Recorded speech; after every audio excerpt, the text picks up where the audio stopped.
residents of our community and communities across the country to support small businesses and merchants on Small Business Saturday and throughout the year, dated this 23rd day, November 21. So I think that's great. Thanks for doing that. Let's support a small business on Saturday, huh? All right. We'll move on to, we've got a few presentations lined up tonight. They're going to be exciting. So let's get on with the first one. Angela Myers, Larimer County Clerk and Recorder. She's going to tell us about elections, I think, right? Well, yeah, I'm assuming that's what you want to talk about. Absolutely. We have had a very tight election for Wellington on the 2B question. You have the question is winning by one vote, which then requires a mandatory recount, which I called on Friday, and wanted to make myself available in case you have any questions you'd like to ask me about the process or any discussion you'd like to have in that regard. Oh, sure. Board members got quick questions. Start with you, John. So I know we have had several I've talked several times, but I know we had received an email as a board. Can you explain, because I know not all of our citizens understand exactly what are the options provided in a recount. Could you just give a brief overview of what that looks like and what a recount actually entails? Be happy to do that. So there are two options associated. Well, actually, it's not necessarily an option. The law says that if our risk limiting audit that we conduct after the election indicates there are no discrepancies whatsoever on anywhere on any of those ballots that were reviewed, then our process for conducting a recount is re-adjudication.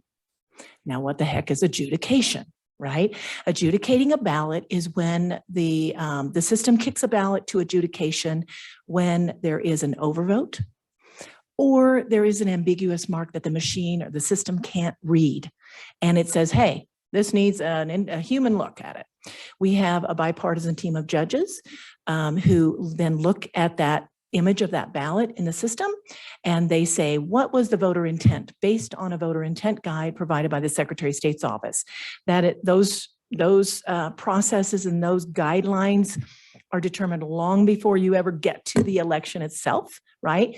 And all adjudication judges must follow the guidelines provided in the voter intent guide. In a recount, though, that adjudication process includes another element that isn't included in adjudication the first time around, and that means that we will adjudicate all undervotes. So if there is no vote in that particular race that has a recount, that will be kicked over to adjudication just in case there's a mark around the oval that the system didn't see. I'm sorry, I keep hitting that thing. That the system didn't see, right? Or any other mark. Maybe someone wrote, people do interesting things. So maybe someone wrote on there and said, this is the one I want, but they didn't fill in the oval. We would see that, where otherwise the system would have been looking in that oval. It would have seen nothing was there. And those are not adjudicated unless we get to a recount situation. And so if we had no discrepancies on a risk limiting audit, that's exactly what we would do re-adjudication only. Now, there is an option for the concerned parties to request that we rerun the ballots. We would not otherwise rerun the ballots, and here's why. It's really not necessary, because the way our system works now, every single ballot, an image is created of every single ballot when it's scanned originally, when we originally run it through for counting. The system scans it now. So there's an image of that document in the system. When you rerun those ballots, all you're doing is creating another image of the same ballot you already have an image of. And so it's not necessary. In days gone by, sure, you wanted to rerun them because all you had was that hard paper ballot. But in the system we have now, that rerunning of the ballots just really is superfluous. And we already have those images that are just the system's gonna run those images back through, and it's gonna pull out anything that needs re-adjudicating and any undervotes to adjudicate. One important point to the adjudication that I didn't say that I think is really, really important.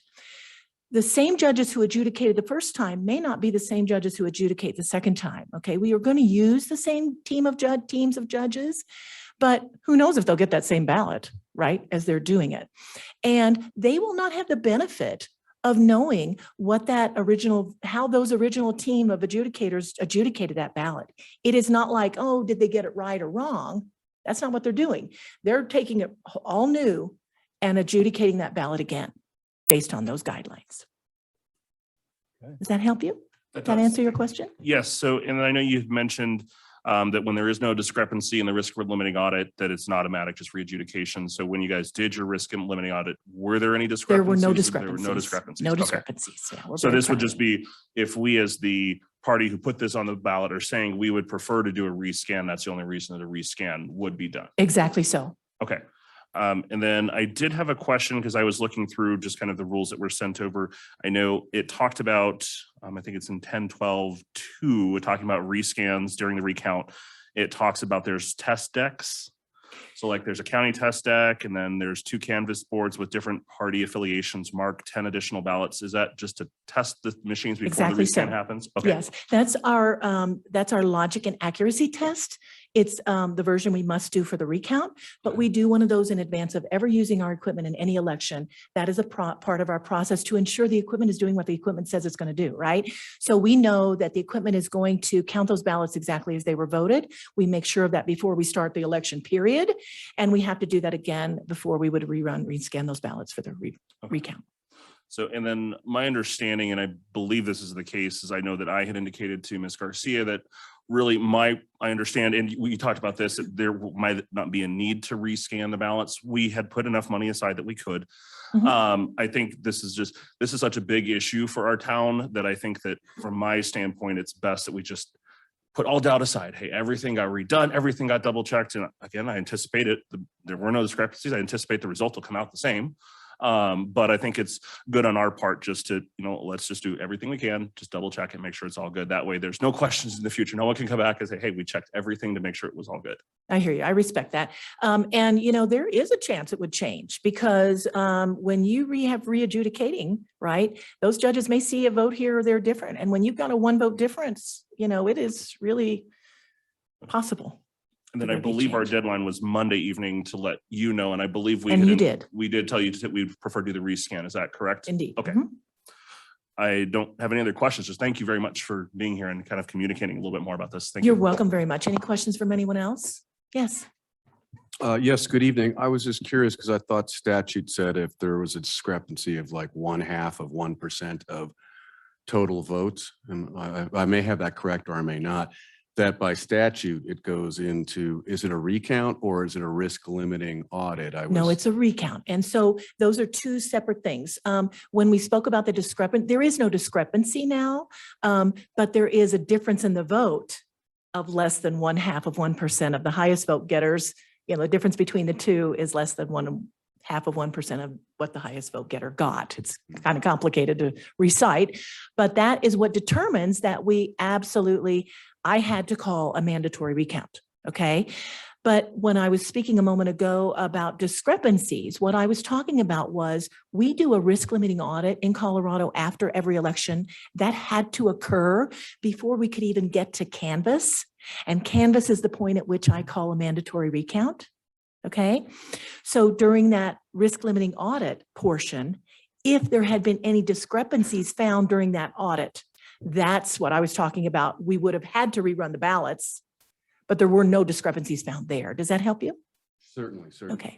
Yes, and the other question I had is, so obviously there's a signature verification prior to the envelope being opened. Yes. At that point, is that envelope separated from the ballot? And It therefore is. now this is one of however many ballots are there. Exactly so. Okay. It is indeed. And so it's a great question. Signature verification happens before any envelope is ever opened.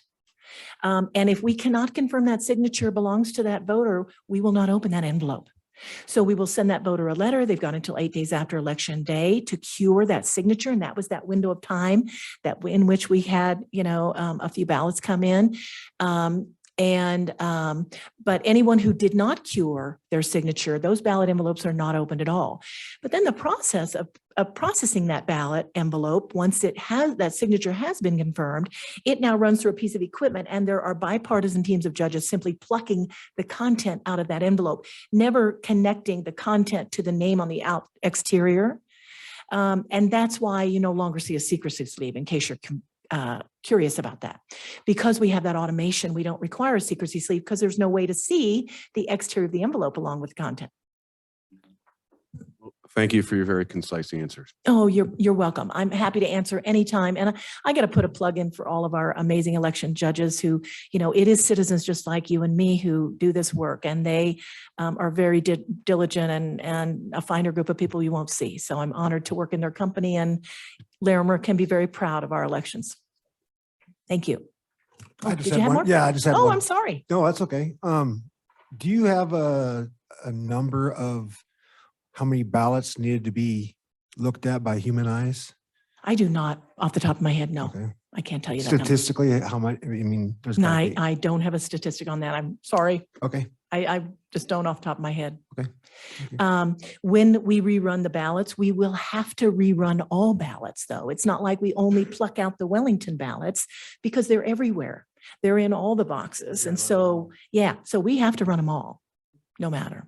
And it will re-adjudicate. It'll pull out the same ballots that we had before to look at. Okay. But I wish I had a number for you. I just don't. Yeah. How long do you think it takes? We will start, we will do the logic and accuracy test on Tuesday next week. We will then start the recount on Wednesday. We must be done no later than the 7th. That's by law. But we anticipate getting it done more quickly than that. We're going to do everything we can to be expedient. There is a great a chance we would work on Saturday even, just to keep it rolling, get it done, if there's a chance we can get it done in that window. Okay. Okay. I have one. Yeah, go ahead. Oh, go ahead. So I don't know what's going, I read something about Loveland and they made a request. Now the question is, if another municipality has a question that they feel, since all the ballots for the county are being rerun, does that have an impact on the cost for our municipality, or or maybe the amount we've budgeted or we've spoken about is $15,000, and maybe that's just our share for the county process. I didn't know if you could clarify that. It's a great question. No one else requested that the ballots be rerun, so Wellington will incur that cost entirely, even though we're running all the ballots and we're doing both recounts at the same time. They did not make the same request. Okay. Okay, or the candidates didn't. They didn't have the option, but the candidates didn't. And the other question I had is because someone had asked this question, when they are doing the recounts, is that a process the public is able to come in and watch, or is that just the election judges that are there for the recount? Election judges, but there can be watchers. Okay. Those watchers must be certified appropriately, but you can't just be a member of the public and want to come watch. No. Got it. Yeah, and just like any election process, but watchers are welcome. There is a process for that, though. Okay, awesome. Thank you very much, Angela. You're welcome. Anything else? No, man. Thank you very much for coming up here and explaining Yes, that. thank you. My Look pleasure. forward to Thank the you. recount. Okay, we got our Wellington Public Library quarterly update. Ross. Have a safe drive. Oh, thank you.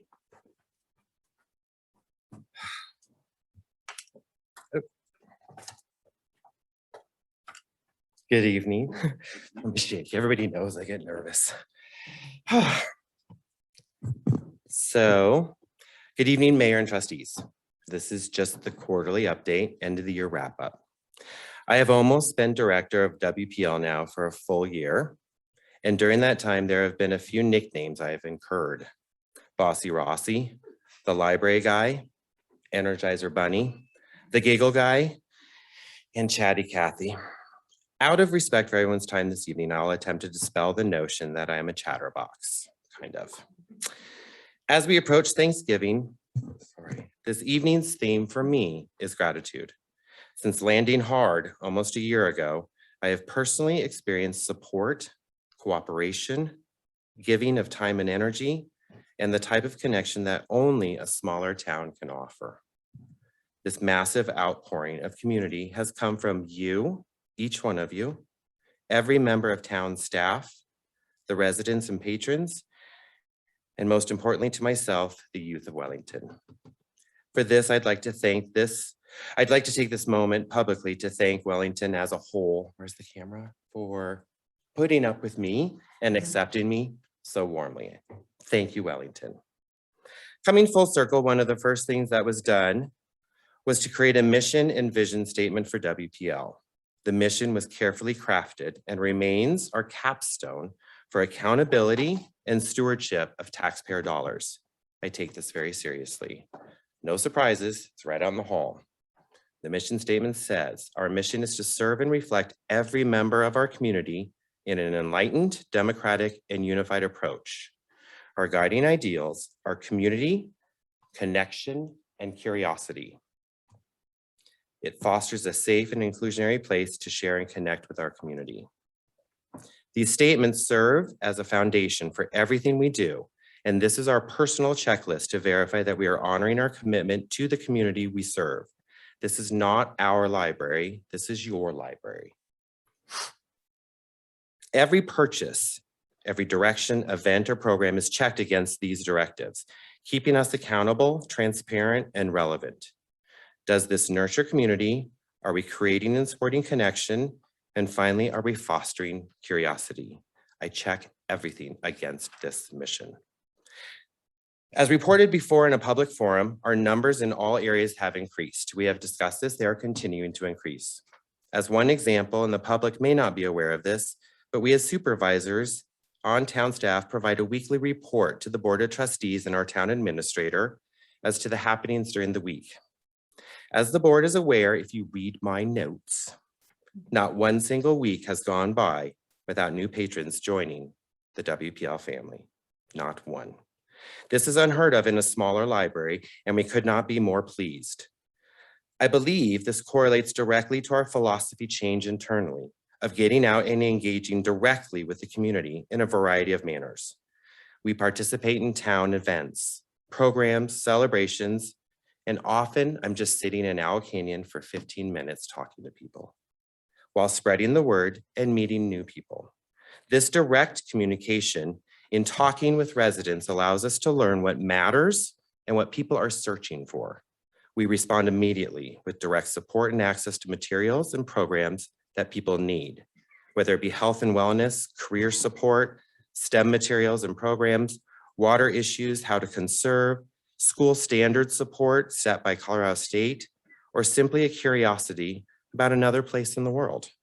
This is one advantage to kind of being a chatty Cathy and approachable.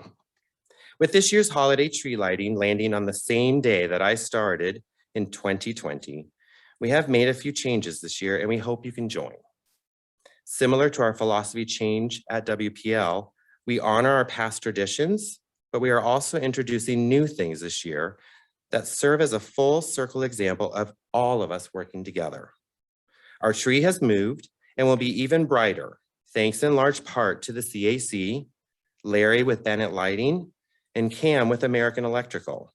It's not easy moving a tree, and I'm learning. We will have an interactive learning experience for youth about celebrations and traditions from around the world while waiting in line to share their secrets with Santa. We will have youth, teen, and adult family coloring books provided by the Wellington Friends of the Library, and this year, the Welly Whalers, which you don't want to miss. In closing, we have done well this year, and with all these changes and increases, we have remained under budget. This is a great success, and I personally could not be happier with the reach we have achieved, the inclusion, and the deepening of our intently focused sense of community, connection, and curiosity. I do want to thank all of you and the public right here. And I want all of you to have a relaxing Thanksgiving filled with gratitude and grace, as I am. No questions, no comments. I'm just kidding, you can. Yeah. Let's go ahead. No, good. I appreciate all the work that you're doing. I know my kids are excited and engaged. I was going to bring this up in my board report, but I know one of the things that I've thrown an idea around with the mayor and a couple of the other trustees is trying to put together like some type of a youth board, kind of just get kids involved in what's going on. And I know one of the things that Patty suggests is maybe that's something that works in operation with the library. So obviously we as a board of trustees have to discuss that more, but I think that would fit very well with the level of engagement and stuff that you're doing. So just really appreciate the work you're doing. Can I respond? So the Bonanza was great. And I was asked to work with the kids, and so I allow the kids, I hope I don't get in trouble. It's public. The kids actually spend the budget with me for the library. They know what our government program is. They go in, they have to look at how much money I have. They know it's tax. Well, how much will this? So they're already actively involved. I let them order books, like hit the button. That's all. Just hit the button. Like, so I would love to do that. And I think that they actually would be interested. They enjoyed Bonanza. I'm sorry. Set them up right here. I like the mayor's ideas, get a kids board and have. them Well, sit when in there's no chairs. board meeting, they do come in and bang the gavel. Absolutely. Set 'em right up here. This is not our space, it's theirs. So Be yes. Happy to hand it over. No, I think it's great. And there is already interest with the youth. They have their own $1,000 to spend and they're spending it wisely. I didn't know it was next year's budget, so we had to figure that one out. You're doing a great job, Ross. Thank you. I appreciate it. We'll see you at the tree lighting. Yes. I just want to say, first off, you're a great speaker, and I'm really grateful for the energy and the vision you have brought to this organization, and making it relevant, being engaged, and it's amazing. So thank you very much, and your staff and everybody. So. Thank you. Last words, John. Oh, sorry. Public, bring it. No, Ross, you know how I feel about how the work you're doing, and I think everybody in town should, when they come to the library, give Ross a big pat on the back, because he has truly done a 180 degree with our library and turned it into a hub of activity versus what it was previously.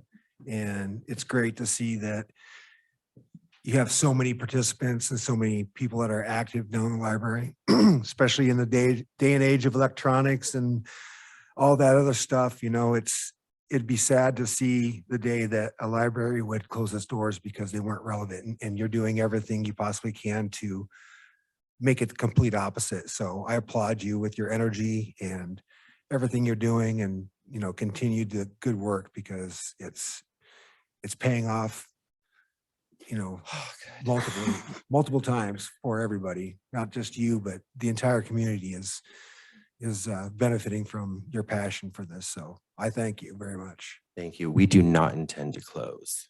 We intend to grow. Well, you know what I mean? I mean, that's kind of, It's why I dance at the Leaper Center. Thank you. yep, thank you. Yeah, thank you. Okay, we'll see you here soon. Yes. On a holiday. Be late on the 3rd. I'll be there. Okay. Whatever you need, I'm there. Okay? Thank you. You bet. Have a good Thanksgiving. You too. All right, move on here. We got Parks and Rec quarterly update. Mr. Campos, Dean. Good evening, Mayor and Board of Trustees. Oh, let me get all situated here. Hopefully everyone's doing well.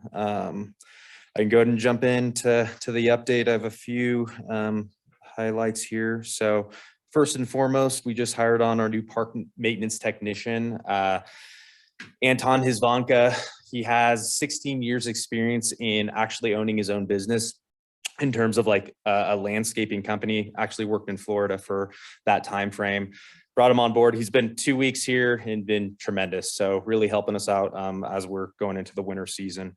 As for the recreation team, we're finally fully staffed, which is really good. But I think a bigger piece of that is everybody on staff from seasonal to full-time is all cross-trained in parks, all commercial mowers, all turf maintenance equipment, and they know specifically what responsibilities we have with our green space and parks. So everybody's finally cross-trained and to support during the busy season, which is really good and really nice. Update with Wellington Community Park. So that large play structure by the splash pad, we actually replaced all those really big canopies. There was 3 of them. 2 of them were really damaged from the wind. I don't think they'd been updated in a couple of years. And then 1 was just completely missing. So we updated that, replaced those, really makes that large play structure pop, really looks really good, especially during the summer with the splash pad going. So we completed that. In terms of the Downs Park, it's that pocket park right on the corner of McClellan and Jefferson, right next to Baumgart's. We had some community feedback early on in the summer of that grass being completely dead, some major irrigation issues. Our main focal point with that park was get all of the irrigation issues fixed, bring that turf back, and we accomplished that. So some really good feedback from the community of that's what they wanted, and we did that. So it's looking good for going into the winter season. That was accomplished. In terms of the play structure inspections, we've had all of our play structures inspected, and we have a good baseline of where we need to prioritize safety needs. Centennial being one of the main parks moving into the 2022.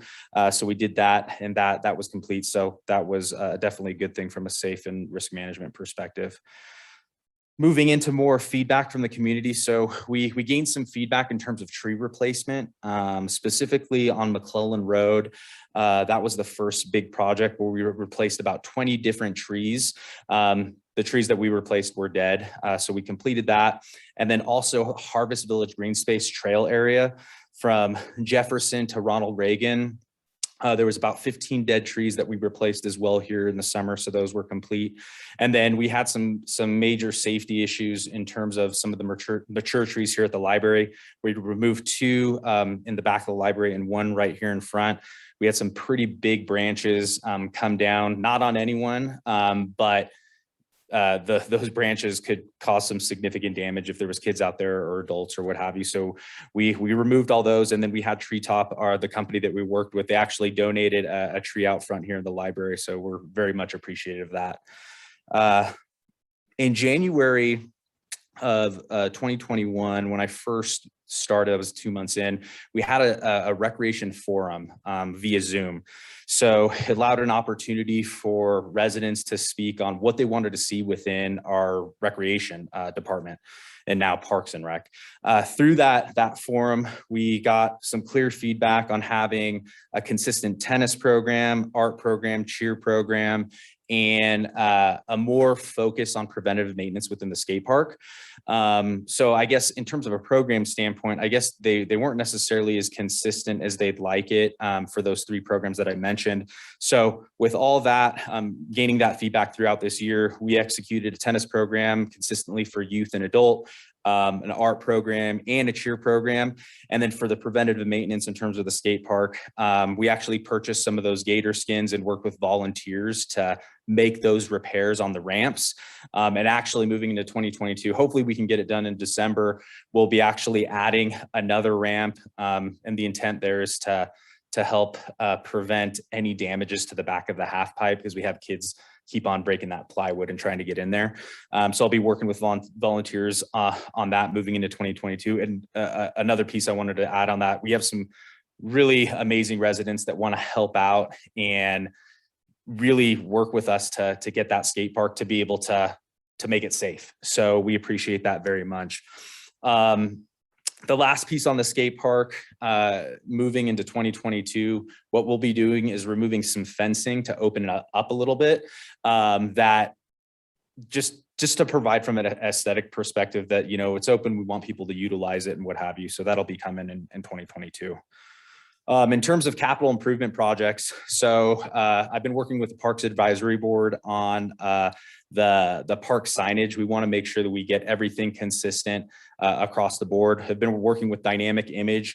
They've come up with some designs and we've made some pretty good progress. Last meeting, Parks Advisory Board selected some color schemes on those signs. And then at the Bonanza, we got some tremendous feedback on, you know, whether or not residents wanted to see horizontal or vertical signage, and majority was horizontal, really cool design. So that was great feedback. Right now, we're just waiting on a couple different estimates from different companies to move forward in terms of the purchasing. Replacement of the soft trails. So I've been working with Public Works. They've been a great job in adding concrete to that area from Ronald Reagan, and the trail comes out to 3rd Street. They've added about 150 feet of concrete. So we're being consistent in that regard, which has been a huge win. Moving into, Parks and Recreation engagement. So moving into 2022, one of our big focuses is engaging with the community, being a part of the Main Streets events, being a part of the CAC events, just being out there and getting parents to understand and know like what we provide. So we actually made a purchase here. There's only one company that produces this product. They define it as like a mobile playground, and they're just these really, really big blocks that kids can come and like build forts, build different things with those amenities. And so we purchased those and we're hoping to use that and a couple of other pieces of equipment to really engage. So we're super excited going into 2022. That's a new innovative, I guess, those pieces of equipment that's, I guess that's the next big thing in the Parks and Rec world. So we're glad that we made that purchase. Surrounding recreation programming. So one of the main priorities that I've expressed before is creating standard operating procedures, but then also the next step of, how do we get better? So what we've done internally is implemented recreation program reviews. So what this is a snapshot of all of our programming that we'll be doing moving forward of, how many participants did we have? What feedback did we get from the coaches and parents? What worked well, what didn't work well, and what proactive steps do we need to put forth in terms of to make us better? So we've implemented those and we'll be moving forward with those moving into 2022 to make us better. So and that kind of puts us into the recreation plan for the next year. So we've created a calendar plan that has our opening and closing of registrations, communication plans of when we need to reach out to parents and or volunteer coaches and any volunteers at all. Ultimately, that's to help with our marketing efforts to spread the word and what we're offering on an annual basis. So any questions?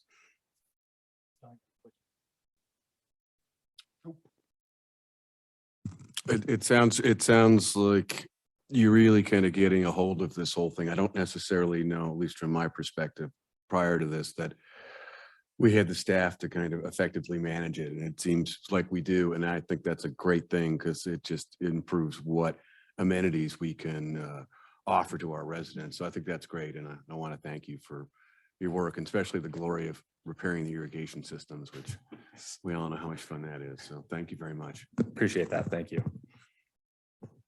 No, so very much appreciate great feedback. And to second what Trustee Whitehouse said, just having the level of clarity of what's going on is great because there are a lot of people that care a lot about parks and things that are going on. And for the longest time until you came on board, I had no clue what was happening.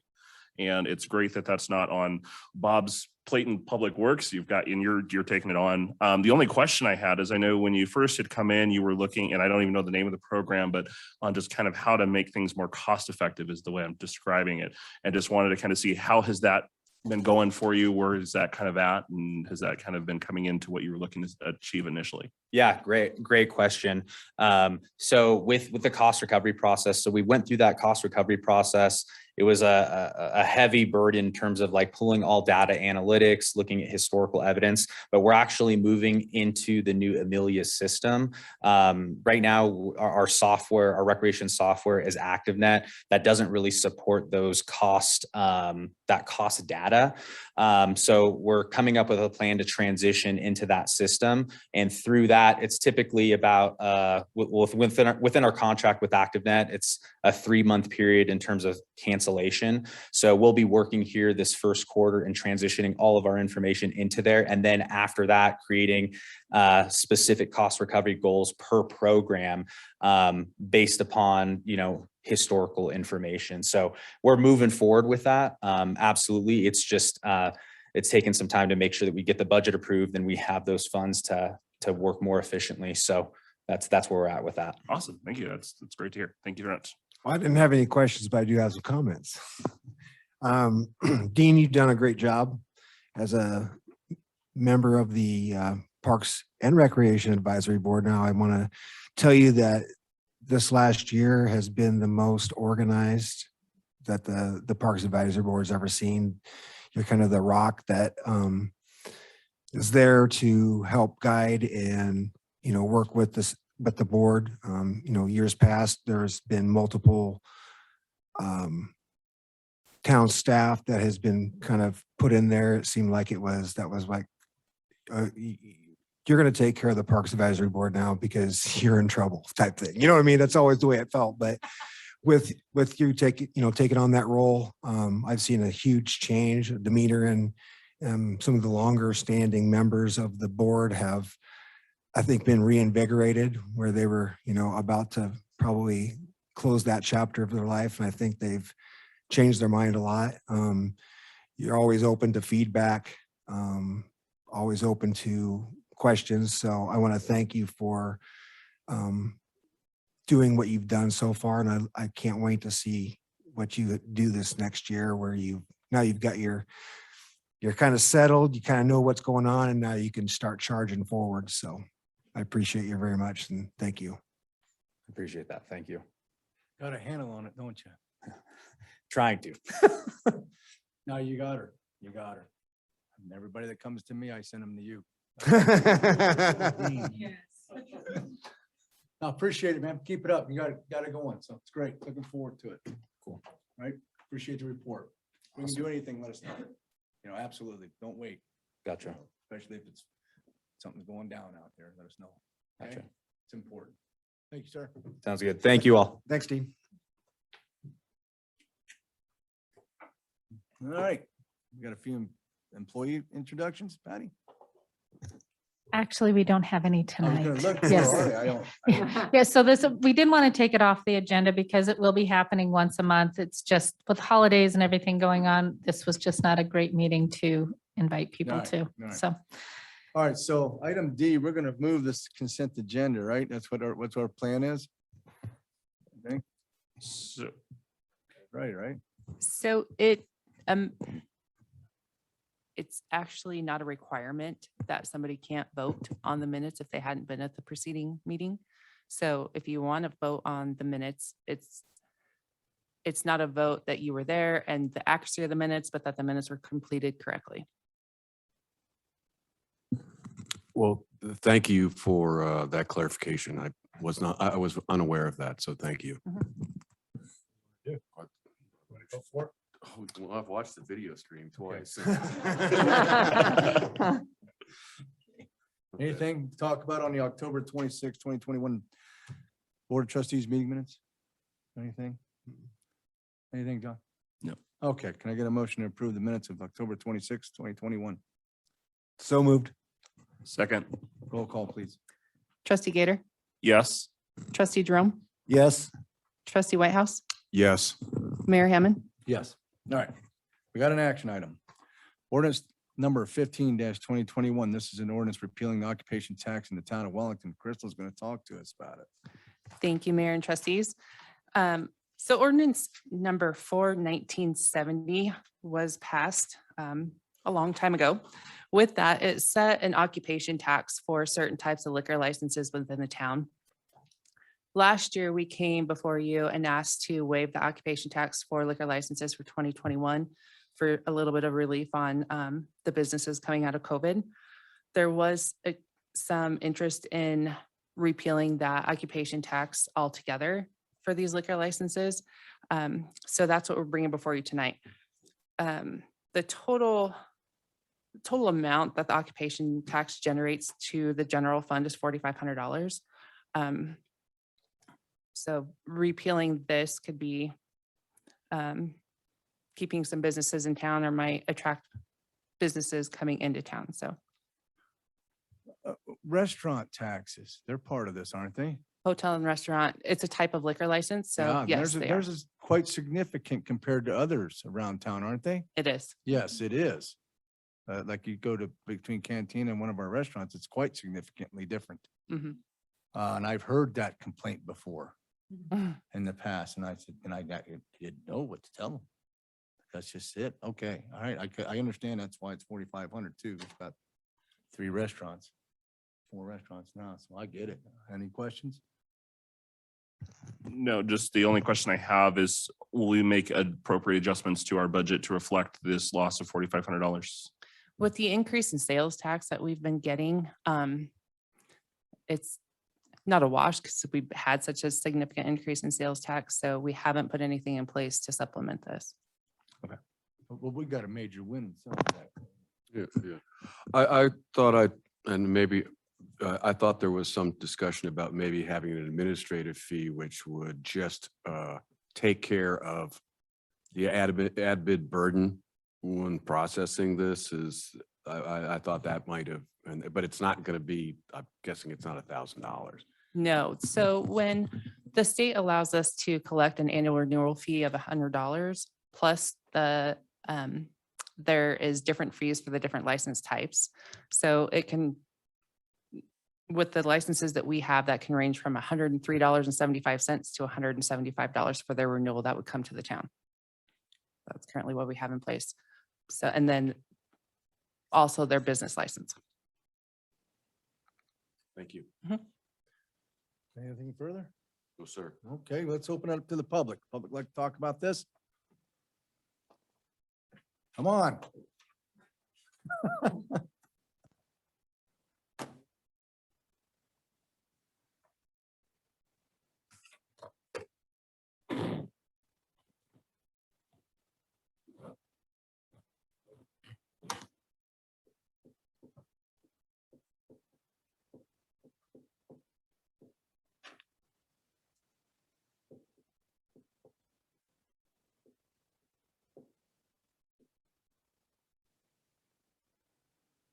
So this falls under Sir, occupation. Name and Oh, address first. Reginald Westfall, live at 3268 Wild West Lane in Buffalo Creek.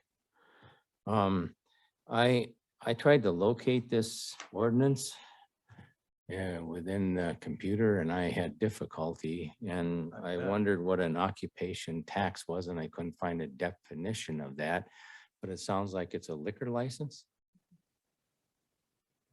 I mean, there were occupational taxes for telephone companies and gas companies, but It's not quite a, Dan Sapienza, the town attorney, not quite a liquor license, or not quite a licensing fee. It's a little different. It's a tax for the privilege of doing business in a town. And so these have been common throughout history. It's sort of an income tax of sorts.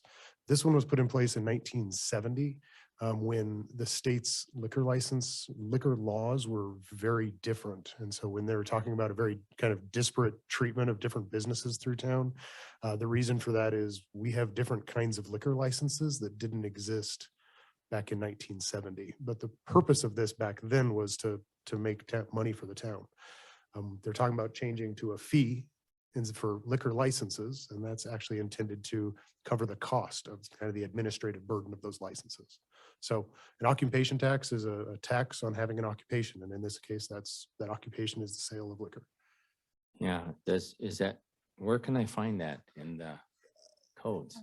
It is actually isn't in town code. It's an ordinance that was passed in 1970, and there are ordinances that are still So I had to effective go law. back to 1970 to find the ordinance because I And I can provide it to you if you'd I like it. typed it in there, but You'd have to come to Krystal's office, Okay. basically. Well, I was just- And that's part of one of the reasons that we're talking about repealing some of these things. Yeah. While looking at this is, Yeah. it's not in our code. It actually contradicts kind of state law. And it doesn't contradict state law, but it's not compatible with modern liquor licenses. And so kind of cleaning things up a little bit, so. Okay. That enlightens me because I thought, well, the only place I could find occupation tax was for gas companies. I assume natural gas. And then for the other ones, the telephone companies. And do we really charge $3.50 a phone to the telephone companies for an occupation tax? I don't know that. I hope it's more than that, but It says $3.45 for each, and I assume it's not a cell phone, it's a permanent phone. That's Yeah. kind of. well, it's an old ordinance. Yeah. It's outdated, you know. Okay. Nobody can. Not too many nobody homes that can have find phones it. anymore. No one can find the damn thing. Confused about So this. we're just Okay, gonna get I rid of it. understand. My question's answered. Thank you. Thank you, sir. Thank you. Anyone else want to come up and challenge it? Okay, bring it back to the board. If you got anything else further to say, I'd like to get a motion to approve ordinance 15-2021. So moved. Roll call, please. Trustee Gator, Yes. trustee Jerome, Yes. trustee Whitehouse, Yes. Hammond, Yes, I know a few people are going to be happy to hear about that. Good, that's good. Lower taxes. I know a few, I know personally, people are going to be happy to hear about it. All right. Reports. Town attorney, got anything? No report. Okay. Town administrator has something. Couple things going here. Speak without my mask. I can breathe.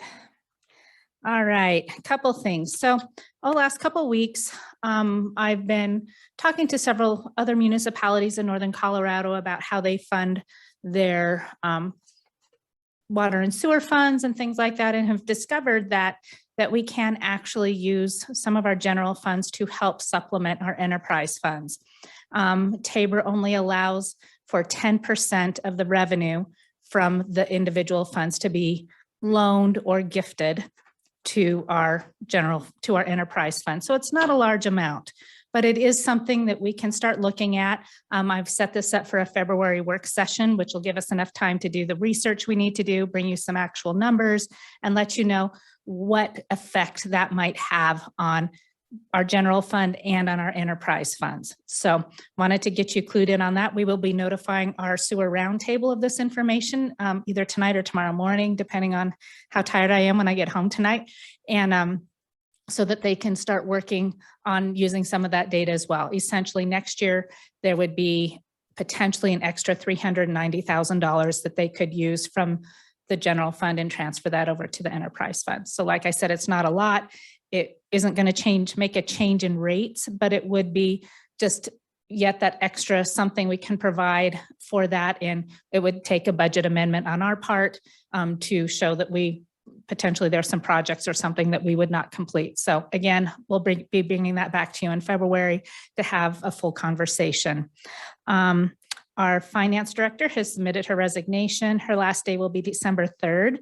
And what I'm requesting of the trustees is I would like to go forward and start conducting a professional search for our next finance director. I did check in with Drew Gorgay, who did my recruitment, and it felt like, you guys liked him a lot. I mean, we will certainly go through and go through the RFP process, but he did tell me that the finance director position is one of the toughest positions to fill. So I want to get ahead of it as quickly as we can. So I would be requesting a not to exceed amount of $30,000 to do that search. I'm guessing will come in more about the 26,000, but it is a full service. And in order to get somebody who is vetted and has the credentials, I think that's the direction we need to go. So I would need a motion to be able to do that, please. Yes, please.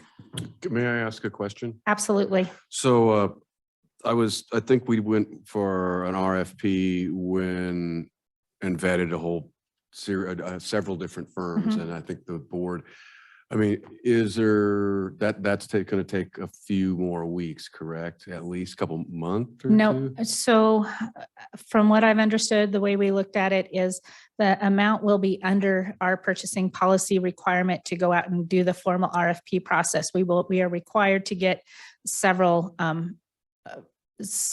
estimates or quotes or bids, but at least two, but we aren't required to go out for the full RFP process. We have all the people that submitted for the town manager position. They all do everybody in local government. They do public works directors, they do police chiefs and things like that. So we were going to go through those. Kelly still has all of those that were submitted on when you did the town manager or town administrator search. So there's several of those that were really good. So we thought we'd reach out to them, let them know what we were looking for. We finished up the job description and, let them know, this is what we're looking for. Send us a bid, send us a quote, and then we can go from there. So we aren't going to have to go through the full RFP process.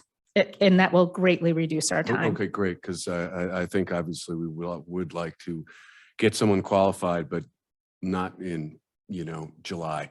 Right. Oh, If that's possible. exactly. That is my goal. And that is my ask for you tonight. I mean, I thought, well, I could wait till December 5th, 14th for our next regular meeting. Then we're already 3 weeks behind. And I don't want to do that. I want to get this rolling so that maybe we're hitting like the main line before the first of the year and, go from there. So I'll have a better timeline once we get somebody on board as far as who will be doing the recruitment, but wanted to get approval for the funding.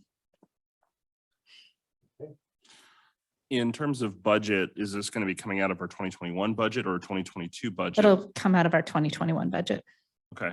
Where are we going to be pulling that from in terms of? It'll come under professional services. I'm not sure if there's money left in the town administrator's budget or human resources, but generally it lies in one of those two budgets. Okay, you need a motion, huh? Yes, please. So what does it need us to Uh, motion? to authorize you Not to exceed of $30,000 for a professional services for finance director recruitment professional services. So moved. I'll second that. Okay, Trustee Gator, Yes. trustee Jerome, Yes. trustee Whitehouse, Yes. Mayor Hammond. yes. Thank you. Two more quick things. Sewer Roundtable, they've been killing it, asking really great questions.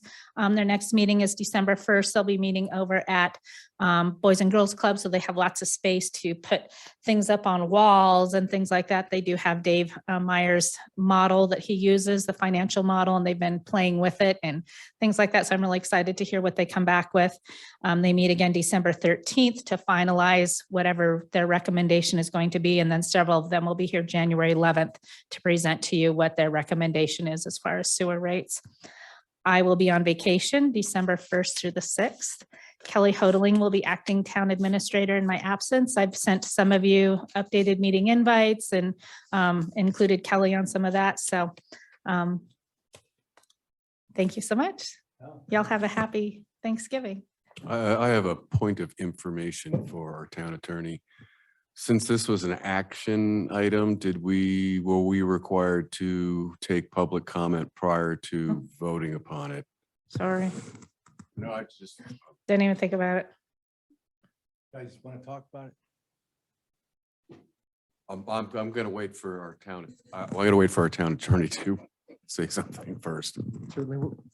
Certainly would have appreciated town comment or We public would comment appreciate it. before. I'm actually not sure. They were shaking their heads no. I'm Nobody wanted sorry. to make a comment then. Yeah. Well, okay, well, we will do it right now. Would the public like to comment on this change that we're doing? We got to go find a finance director. Okay. Sorry about that. I apologize as well. Nice catch. Look at him. Neighbors. I know, I'm just thinking about turkey. Sorry. It's all right. All right, hit the ground running, Patty. Come on. Thank you. Anything from our staff tonight that needs to be talked about? You guys are all good? Sheriffs are good? Okay, I did have a question for Sergeant Raridan. yeah, let's hear it. So I had a couple of questions. One second. I've seen a continuing increase when I look at the October numbers. We see thefts is almost double what we've seen in average. And then we've also seen sex offenses are up still. And then, so I guess those are the first two questions I have on both of those. And I guess I ask these same questions every month. I keep seeing them above what they've been in the past. So I guess starting with the theft, is that something that, are we looking at like organized stuff that's starting to go on? Are we just talking about kids running around and doing stuff? You know, when we look at that, you know, thefts of 7 from October, obviously it was 8 in 2020, but that's pretty significant from the numbers in 2018 and 2019. That's quite a bit higher. Right. So, you know, a couple things can play into that. 2018, 2019 was under our old CAD system. So whether or not the numbers completely correlate, Okay. I couldn't tell you for sure, but even assuming that they do, you know, over the years, we've increased the population significantly in Wellington. So, you know, 7 or 8, theft reports in a month.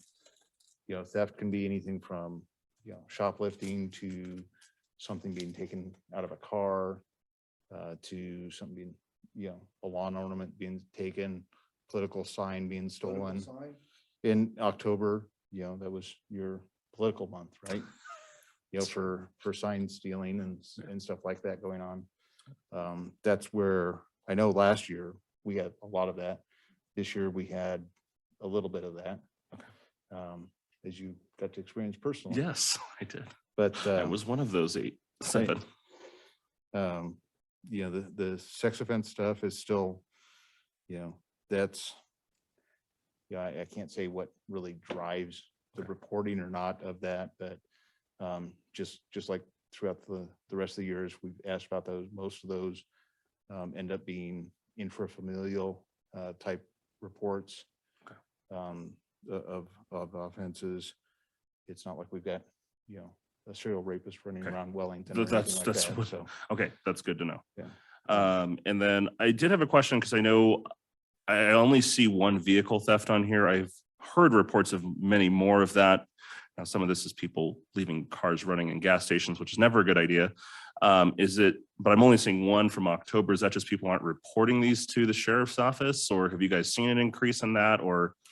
No, we've seen it, but, if you look at it, it's like one, last year was 3, there was 1, there was 0, so 1 a month is,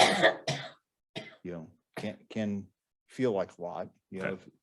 And then, when you, like in those weekly updates that you get from me, you see like maybe 2 1 week and then, 1 the next week or a couple weeks later, but that might be 2 of them were the last week of September, 1 was in October. Gotcha. So, Okay.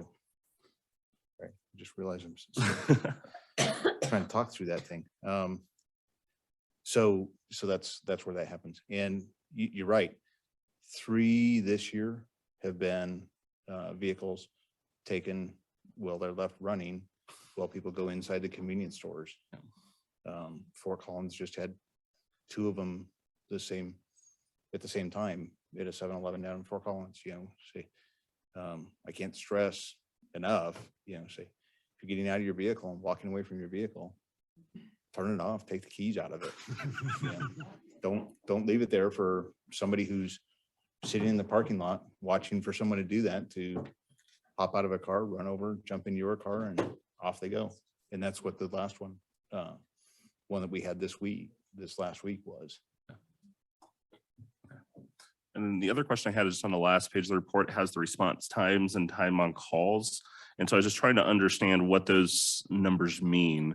So on the response times, they have the average response time, that's for all units. And so I have like high, medium, low. And so like medium is 14.18 and then low is 46.1 with an average response time of 30:14. Is that like how many minutes it takes for a deputy to respond to being dispatched, or what is that Right. looking at? That's from the time the call is received to the time that the first deputy arrives on scene. Okay. And you don't see, like in high, very, very seldom do on these monthly reports, very seldom do I actually see numbers in that. Okay. Because we don't have a lot of emergency calls Okay. in Wellington. High would be your high priority, your in progress. Okay. Got it. In progress persons type crimes. Okay. Yeah. So medium is something that we would consider, your urgent calls. Okay. Could also be in progress, but maybe it's an argument that's Okay. in progress. And low is, it's not that it's not important, but there's nothing currently going on. So, when we're available, we get to it. And some of those, if we were to look at that, I can tell you, if you looked at it like from time of dispatch to time of deputy arriving, would be a lot different, so either the dispatcher's holding it because the deputies are busy, or sometimes they rely upon us to be looking at our computers to see that there's a call waiting for us, Okay. instead of telling us that there's one there. Okay.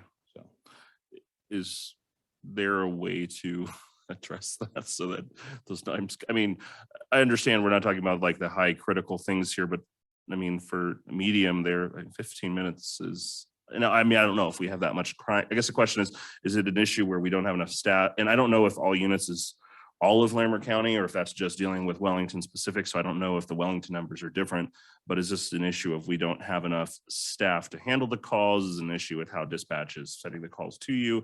How do we address that so that maybe we're not looking at, 15 minutes to, So- 3/4 of an hour? So all units, like the average response time on all units, so these are just Wellington calls Okay. and that, but all units would be like the Wellington deputy maybe gets there in 5 minutes. And the backup deputy that's assisting them on that medium priority call is coming from Fort Collins and it takes them 20 or 25 minutes. So you end up with that average of 14 minutes in it. Okay. I don't know if it's possible. If there's numbers that you guys would like to see that would be maybe more meaningful to you, let me know and I can get with county IT and they can adjust things and Yeah, I tweak think this to something that is meaningful and useful to you. so. I think what I'd love to see, thank you for explaining that because that does help a lot, is maybe even like this isn't bad to see, but maybe the time of the first deputy being on scene because if it's our Wellington deputies getting there in 5 minutes, but then somebody else is coming, that's not, I'm okay with that, right? Okay, he's 5 minutes there, that's great. But if it's 15, 20 minutes before a Wellington deputy is showing up, that to me is like, well, do we need more deputies here? Right. And so that would be maybe great to be able to break out the average times to the first person being on scene, not necessarily everyone combined, but till we have someone is on scene so that I can have an idea of, okay, if people are calling, are we getting someone there quickly? Yeah. And we're open to adjusting any of this, it's always a work in progress. In the 10 years that I've been up here, we've changed this monthly report several times. It used to be a lot of meaningless data that nobody ever looked at. So at least somebody's reading it. Yeah. No, I appreciate it. And it's good to have the information there. And, I try to pick up different things. So thank you very much. I appreciate it. And then and it's also my understanding there are certain types of calls that you have to have a second deputy there that you cannot handle by yourself. Is that correct? Yeah, depending upon the type of call, there are some that unless it's, unless we hear or see that somebody is being hurt in that, there are call types, a lot of the disturbance ones in that, that we try to wait for that second person before going in. Because I walk into, a domestic dispute and and I'm one person, there's two people in there fighting. Generally what happens is we're the bad guy. You're the Because least popular person. I'm the least popular person in the room in that, because now I've interfered in their personal business. So. Anything? Thank you, sir, for all you do. Let us know what we can do. And since he's here, and I'm going to take this Yeah. opportunity and that many of you may have met him and that, but I'm going to have Sergeant Cherry come up Yep. here. And for those who haven't met him and that I'm changing my assignment this next year. After 10 years, I've decided to go back down to the main office and work out of there for a variety of reasons. And Sergeant Cherry is coming out of internal affairs and coming up to take my place here in Wellington. Matt, you want to introduce yourself? Hello, my name is Matt Cherry. I'm a obviously sergeant with the Sheriff's Office. I've been with this agency a little over 17 years, a little over 22 years in law enforcement altogether. As Sergeant Raritan said, I'm currently working in internal affairs, conducting administrative investigations for reports of misconduct or anything along those lines. I've been in internal affairs for about 3.5 years now, so I'm really ready to get out where I belong. So I bid for Wellington. I'm a Wellington resident, so I just love this town. Love working in this town. I worked as a deputy in this town years ago before I got promoted and moved on to some other things. So I like being active. You're going to see me out in town on Friday nights, riding the bike because I like being out. And I'm going to encourage all of our deputies to be doing that as well, to be getting out and being visible with our residents. Questions for me? Welcome back. Thank you. Appreciate it. No, it was good. And I know we've gotten a chat and I'm grateful because you've been involved with the community. Even when we had some stuff going on in 2020, you were out here meeting with people and really appreciate that. I guess, and I've talked to Ms. Garcia about this, but my one request, we'll obviously know more here in a couple of weeks about what the recount is going to do in the election. But would really just appreciate as you're taking evaluation on things if we do end up having marijuana legalized. I know I personally have had concerns on what is that going to mean in terms of crime and things like that. So if you can just, as you're reassessing things, if you're realizing you need more staffing to address changes that are going to be coming over the next year, please let us know so that we can reevaluate that. Absolutely. I'd like to reach out to some of our experts with the agency and just try to get our heads around what that should look like. So I should have some pretty decent answers for you by the time that comes Perfect. around. Thank you very much. Sure. Anything else?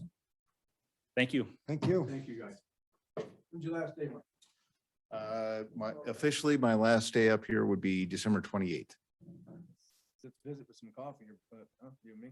I'd be happy Talk to. about the old days. Yeah. Yeah. Let's get that done. Thank you, sir, both of you. All right. Board members, you got anything you need to talk about? Sir. No, John? Only one, because we talked about the youth board earlier. Just so you guys are aware, I've kind of been keeping you updated on the transportation survey. My understanding, Ms. Garcia, is that that is in process of being translated right now, and then that will be pushed out for 30 days for people to be able to respond to that and just kind of gather some feedback.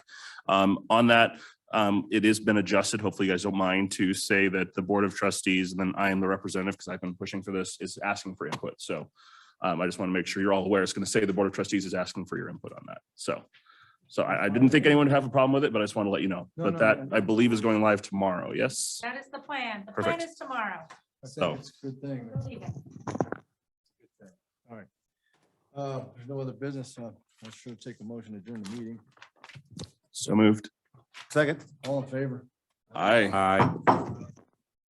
Thanksgiving. Happy Thanksgiving.